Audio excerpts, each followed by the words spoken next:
Hi friends, எல்லோரும் எப்படி இருக்கீங்க? எங்கள் வீட்டில் இன்றைக்கி லஞ்ச் என்ன அப்படின்னு பார்த்தீங்கன்னா, அப்பளம் போட்ட புளிக்குழம்பு தான் வைக்க போகிறோம்.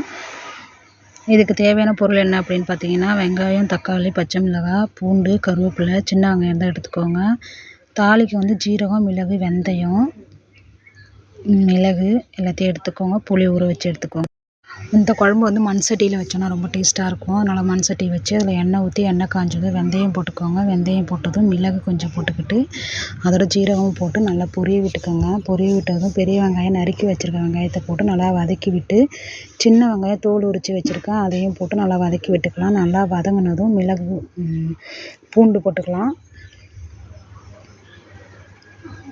பூண்டு போட்டு நல்லா வதக்கி விட்டுக்கலாம்.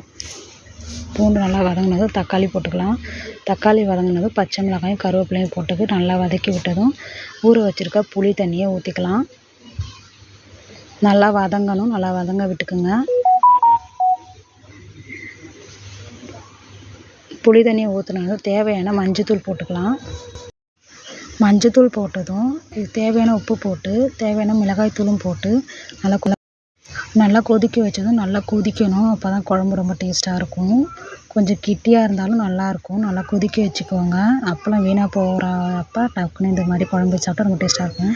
இந்த மாதிரி குழம்பு கொதிக்க ஆரம்பித்ததும் அப்பளத்தை நம்ம வந்து சின்ன சின்னதாக கட் பண்ணி போட்டுக்கலாம் ஃப்ரெண்ட்ஸ். அப்பளத்தை நான் இப்போ கட் பண்ணி போட போகிறேன். போட்டுட்டு நல்லா குழம்பு நல்லா சுண்ட கொதிக்கணும்.